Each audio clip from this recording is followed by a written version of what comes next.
How to fix no GPS signal lost in Samsung Galaxy S26 Ultra.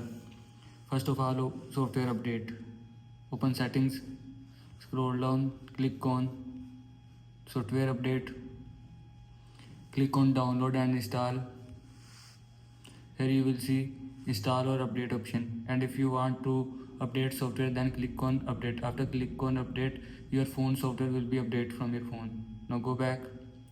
After that, factory data reset. Again open settings, scroll down, click on general management, click on reset, scroll down, click on factory data reset, scroll down, click on reset. After click on reset, your phone data, picture, video or documents will be erased or delete or reset from your phone. Now go back.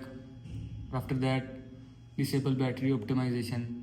Again open settings, scroll down, click on battery, disable power saving. Now turn off this button, disable battery protection.